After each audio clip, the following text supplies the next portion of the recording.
कहानी की शुरुआत होती है स्वर्ग में, जहां सभी देवता जश्न मना रहे थे। तभी अचानक वहां एक देवता आया जो कभी पैरों में कुछ नहीं पहनता था। उसे देखकर बाकी देवताओं को बिल्कुल अच्छा नहीं लगा, क्योंकि उन्हें लग रहा था कि ये जश्न के माहौल को खराब कर देगा। लेकिन स्वर्ग की रानी ऐसा बिल्कुल नहीं सोचती थी। उसने इस देवता का अच्छे से स्वागत किया और उसे ली नाम से पुकारा। आखिरकार सभी मेहमानों के आ जाने के बाद रानी ने अपनी लिखी हुई एक कविता पढ़कर सुनाई। तभी अचानक वहां एक राक्षस ने हमला करके रंग में भंग डाल दिया। बाकी देवता भी तुरंत रानी की रक्षा करने के लिए आगे बढ़े, लेकिन जल्द ही उनकी शक्तियां राक्षसों के सामने फीकी पड़ गईं। असल में ये राक्षस रानी को दिखाने आया था कि उसमें सबसे ज्यादा ताकत है, इसीलिए उसका भी स्वर्ग में रहने का हक बनता है। पर अचानक ली ने उसके चेहरे पर अपने रुई नाम के एक हथियार से वार कर दिया, जिससे वो राक्षस वहीं ढेर हो गया। ये देखकर रानी ने खुलासा किया कि असल में ये हमला उसी का प्लान था, और वो ये देखना चाहती थी कि उनमें से कौन मुश्किल पड़ने पर अपने दिमाग और ताकत का ढंग से इस्तेमाल कर सकता है। फिर रानी ने ली की खूब तारीफ की, क्योंकि वो हमला होने पर घबराया नहीं, बल्कि आखिर तक लड़कर राक्षस को हरा दिया। रानी ने खुश होकर उसे एक तोहफा दिया और फिर से जश्न शुरू हो गया। आखिरकार जब जश्न खत्म हुआ तो ली को कुछ अलग सा महसूस हुआ। उसने अपने रुई अस्त्र को फिर से निकाला ताकि अगर हमला हो तो वो खुद को बचा सके, पर उसकी लापरवाही की वजह से रुई उसके हाथ से फिसलकर धरती पर जा गिरा। ये देखकर ली बेहद घबरा गया, क्योंकि स्वर्ग के कानूनों के हिसाब से उनमें से किसी को भी धरती पर जाने की इजाज़त नहीं थी। हालांकि इसके लिए उसे बहुत खतरनाक सज़ा मिल सकती थी, लेकिन फिर भी वो नीचे आ गया। धरती पर पहुंचकर उसकी मुलाकात पियान से हुई। वो एक पेड़ की टहनी पर अटक गई थी।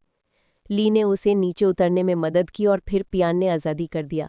इसके बाद ली ने बताया कि वो स्वर्ग से उतरा हुआ एक देवता है जिसका हथियार धरती पर गिर गया था।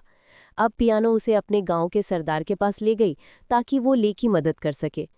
जब वो दोनों गांव पहुंचे तो अचानक कुछ राक्षसों ने गांव पर हमला कर दिया, क्योंकि वो उनका कीमती खजाना चुराना चाहते थे।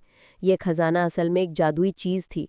अब ली भी पीछे नहीं हटा और उसने सभी राक्षसों का जमकर सामना किया। आखिरकार उसने एक राक्षसी मकड़ी को उसी के जालों में फंसाकर हरा दिया। इसके बाद ली ने एक बेहद ताकतवर राक्षस को हराया, जिसके शरीर की बदबू के सामने बड़े बड़े टिक नहीं पाते थे। आखिरकार गांव के सरदार और बाकी लोगों ने ली का जमकर स्वागत किया और उसके लिए खास एक पार्टी भी रखी। आखिरकार ली ने सरदार से उनके खजाने के बारे में पूछा तो उसने बताया कि कुछ महीने पहले आसमान से एक सुनहरी रोशनी आकर सीधा एक पहाड़ पर पड़ी। इसके बाद से गांव में शांति फैल गई और तभी से उन सब ने मिलकर इस खजाने की हिफाजत करने का फैसला किया। ये खजाना एक पहाड़ की चोटी पर मौजूद गुफा में था, जहां गांव वालों में तरह तरह के जाल बिछाए थे ताकि राक्षस इस खजाने को चुरा ना सके। ये सुनकर ली को यकीन हो गया कि ये उसके दिव्य हथियार रुई की बात कर रहे हैं। उसने सरदार से कहा कि ये खजाना उसका हथियार है और वो इसे वापस लेने ही धरती पर आया है। ये सुनकर सब हक्के बक्के रह गए, पर सरदार ने कहा कि भाई तुम्हारी चीज़ है तो तुम्हें मिल जाएगी। पर सच तो ये था कि सरदार के खजाने को लौटाने की कोई नीयत नहीं थी, बल्कि उसने तो ली को पकड़कर जंजीरों से बांध दिया। ली ने बचने की कोशिश की, मगर उसे खास तरह की शराब पिलाई गई थी, जिससे देवता और राक्षस सबकी शक्तियां कमजोर हो जाती है। इसके बाद गांव वालों ने मिलकर ली पर बिजली गिराने के लिए एक पूजा शुरू की, पर अचानक आसमान से आग गिरी जिससे कई लोगों के घर जल गए। सब तुरंत आग बुझाने भागे और तभी पिया ने ली के पास आई और कहा कि अगर वो राक्षसों से उसके गांव वालों की रक्षा करेगा तो वो खजाना ढूंढने में उसकी मदद कर सकती है। ली तुरंत मान गया और पिया ने उसकी जंजीरें खोल दी। इसके बाद वो दोनों उस पहाड़ी की ओर चले जहां खजाना छिपाया गया था। तभी कुछ गांव वाले उसके पीछे दौड़े, पर जब उन्होंने ली को पहाड़ के रास्ते पर देखा तो वो खुश हो गए, क्योंकि वहां के जाल से वो कभी जिंदा नहीं लौट सकता था। उधर जब ली पहाड़ पर पहुंचा तो उसने अपनी शक्ति से अदृश्य जाल का पता लगाया, पर अचानक से उसका पैर दलदल में फंस गया। और तब पियानो चलते थक गए थे, इसीलिए एक नदी किनारे आराम करने लगे। पियानो ने उससे पूछा कि वो जूते क्यों नहीं पहनता। तब ली ने बताया कि पिछले जन्म में वो एक इंसान था, पर उसके पैर काफ़ी ज़्यादा बड़े थे, जिस वजह से लोग उसके साथ बुरा बर्ताव करते। पर एक दिन चाओ नाम की एक छोटी लड़की उसके पास आई और उसकी दोस्त बन गई। एक दिन चाओ ली के साथ खेल रही थी कि अचानक से वो बहुत बीमार हो गई। तब उसके माँ बाप ने इस सब का इल्ज़ाम ली पर लगाया और चाओ को उससे दूर कर दिया।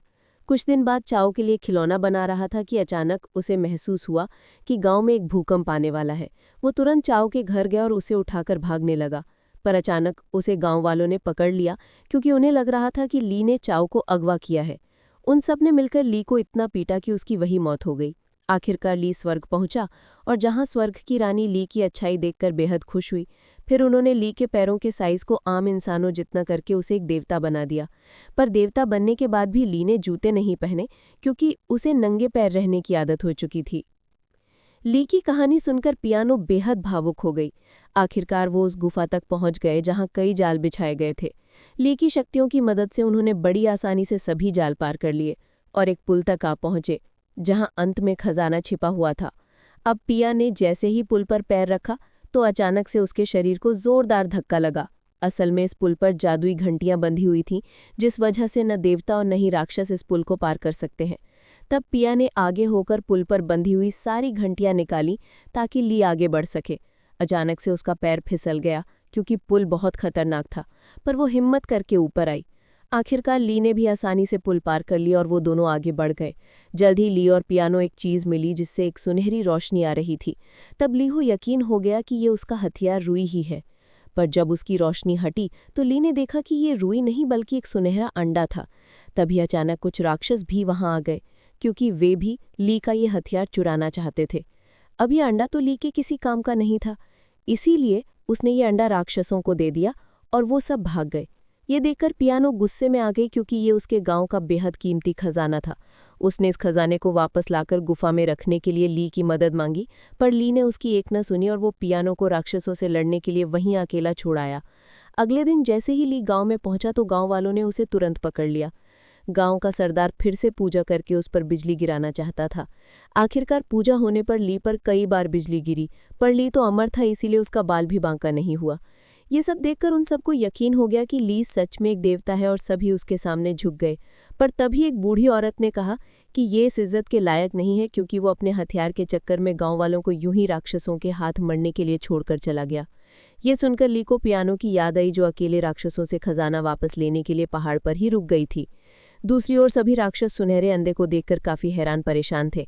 आखिरकार उन्होंने मुर्गी राक्षस को इस अंडे पर बैठने का हुक्म दिया ताकि अंडे के अंदर जो भी है उसे बाहर निकाला जा सके। उसी वक्त पियानोगी एक बिल्ली राक्षस का भेष बनाकर राक्षसों के अड्डे पर आ पहुंची। फिर उसने बड़ी चालाकी से राक्षसों को फुद्दू बनाकर उनसे अंडा ले लिया। पर जैसे ही वो अंडा लेकर वहां से भागने लगी तो राक्षसों को पता चल गया कि पियानो इंसान है। उन्होंने तुरंत पियानो को मौत के घाट उतारने ही वाले थे कि ऐन मौके पर ली ने वहां पहुंचकर पियानो को बचाया और सभी राक्षसों की जमकर धुलाई की और आखिरकार खजाना लेकर वो दोनों गांव लौट आए। उन्हें देखकर सभी गांव वाले बेहद खुश थे, क्योंकि खजाना सुरक्षित था। इसके बाद उन्होंने उस अंडे को खोलने के लिए पूजा शुरू की और जैसे ही अंडा टूटा तो अचानक उसमें से किंग निया नाम का एक राक्षस निकला। ये वही राक्षस था जिसे ली ने स्वर्ग की पार्टी में हराया था। निया ने और बताया कि वो अकेला ऐसा राक्षस था जो स्वर्ग में रहता था और बाकी के देवता उसे हमेशा परेशान करते थे। जश्न के दौरान जब उसने उन पर हमला किया तो उसे लग रहा था कि सभी देवता एक जैसे होते हैं, इसीलिए उसने ली पर भी वार कर दिया। पर तब ली ने अपने हथियार र्यू से हमला करके नियन को हरा दिया, जिससे वो सीधा धरती पर आ गिरा और एक बड़े से सुनहरे अंडे में बदल गया। जब गांव वालों को ये अंडा मिला तो उन्होंने सोचा कि ये उनके गांव की रक्षा करेगा, इसीलिए उन्होंने सुनहरे अंडे को संभाल कर रखा था। खैर, अब निया ने ली को वार करके गिरा दिया और बाकी गांव वालों पर हमला करके सब कुछ तहस नहस कर दिया। ली ने फिर से खड़े होकर नियान का सामना करने की कोशिश की, पर धरती पर आकर उसकी शक्तियां कम हो चुकी थी। अब नियान ली को जान से मारने ही वाला था कि अचानक पियान ने बीच में आकर वार अपने ऊपर ले लिया। ली को अंदाजा नहीं था कि पियानो ली के लिए अपनी जान तक कुर्बान कर सकती है।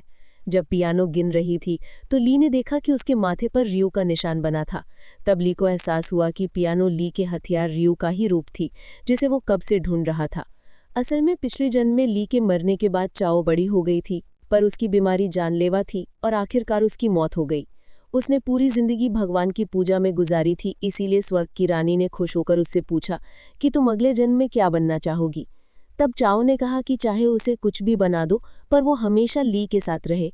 पर रानी ने ली को पहले ही देवता बना दिया था, इसीलिए रानी ने चाओ को ली का सबसे शक्तिशाली हथियार र्यू बना दिया। आखिरकार पियानो र्यू में बदल गई ताकि ली नियान का सामना कर सके। इसके बाद उन दोनों में भयानक युद्ध शुरू हो गया और आखिरकार ली ने र्यू के वार से उसे हरा दिया। जल्द ही स्वर्ग की रानी बाकी देवताओं के साथ वहां आ गई और अब वो ली को सजा देने वाली थी, क्योंकि ली बिना उसकी इजाजत के धरती पर आ गया था।